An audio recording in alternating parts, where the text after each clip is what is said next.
Eto, maganda to. Dahil yung iilang mga kongresista, sinupalpal po ang grupo ni Vice President Sara Duterte sa paghain nga po nila ng petisyon for certiorari and prohibition at humingi sila ng temporary restraining order dahil ayon sa kanila, abay labag daw po sa konstitusyon ang pagpapa-impeach kay Vice President Sara Duterte. Do you think, mga minamahal, na labag sa konstitusyon ang pagpapa-impeach sa kanya? Eh, dinaan naman siya sa due process. At kung usapang due process lang din naman, kung ikaw sa tingin mo, ikaw ay fishing, kung sa tingin mo, ikaw ay pinupolitika, may due process tayo. Bakit hindi ka sumipot? Ipakita mo yung mga ebidensya mo, patunayan mong malinis kang tao at wala kang tinatago. Alam nyo, ang napapansin ng iilang mga kongresista bago natin iparinig itong banat nila kay VP Sara Duterte, ang napapansin nila, delaying tactics.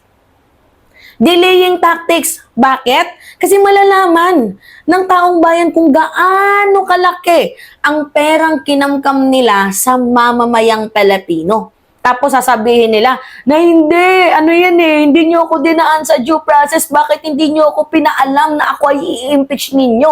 Eh wala naman po nakalagay sa ating 1987 Constitution na kailangan pang ipaalam sa'yo.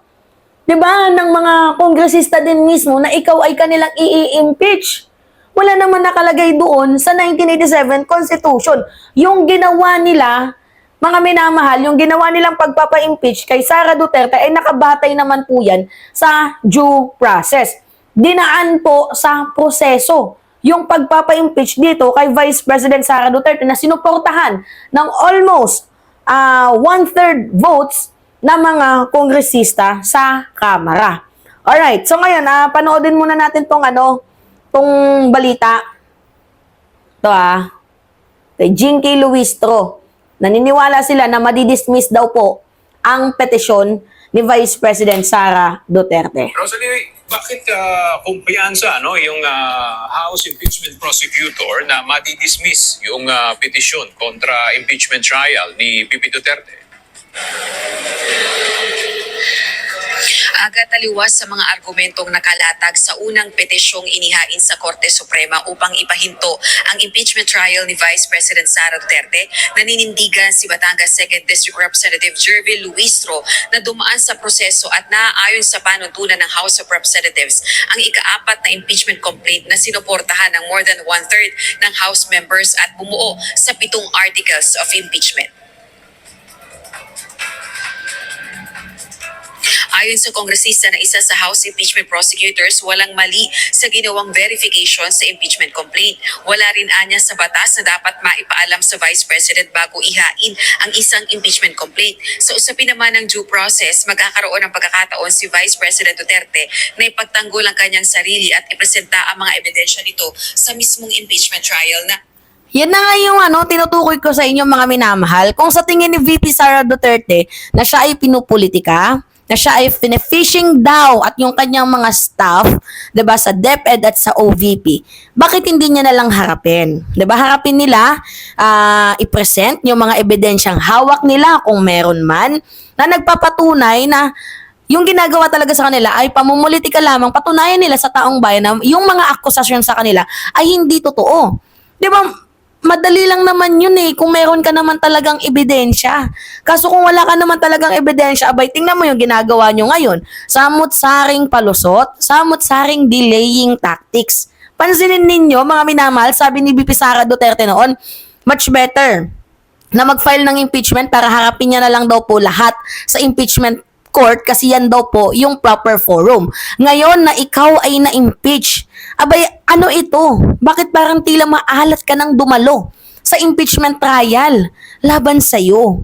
'Di ba? Tapos naghain ka pa ng petisyon para pigilan, i-block yung impeachment laban sa'yo. It means talaga, dihado ka kasi alam mong makikita ng sambayan ng Pilipino yung ginagawa mong katarantaduhan sa ating bayan.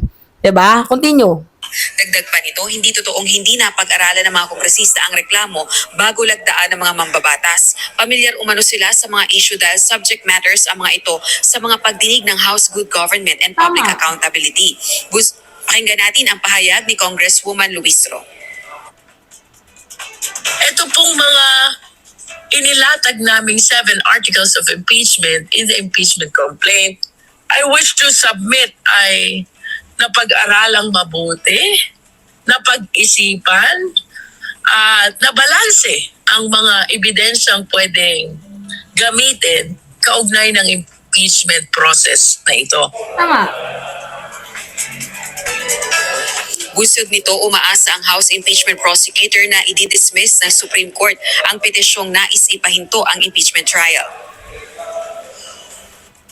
Ito pong ating mga paliwanag na ito ang dahilan kung bakit kami naniniwala na dapat i-dismiss, i-deny itong petition for issuance of TRO with regards to the impeachment complaint.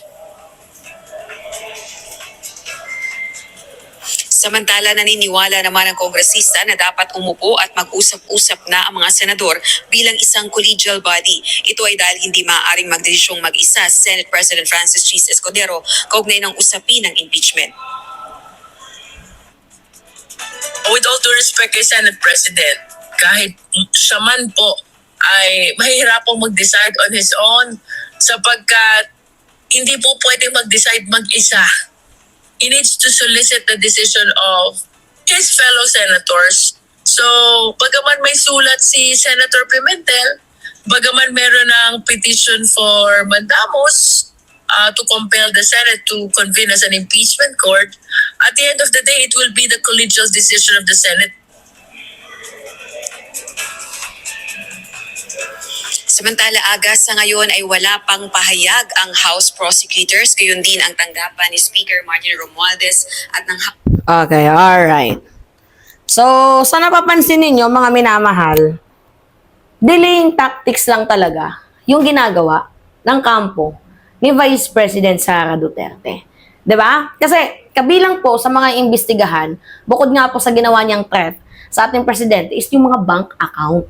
'Di ba? Dahil sa bank account na 'yan, kasi alam na din ni Sara Duterte na kabilang sa impeachment na 'yan, yung kanyang mga bank account.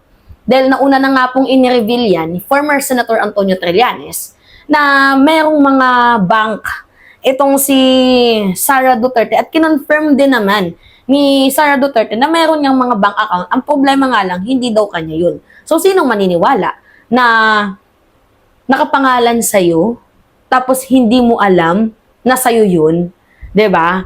So, kailangang ipaliwanag ni Vice President Sara Duterte na bakit nakapangalan sa kanya, gaano kalaki yung perang nandoon. So, mabubusisi.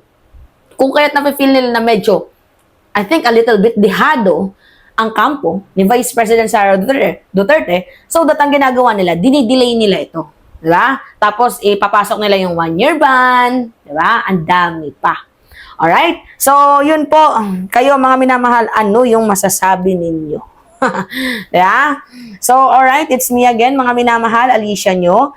Pahingi lang po ako ng comments, likes, and subscribe.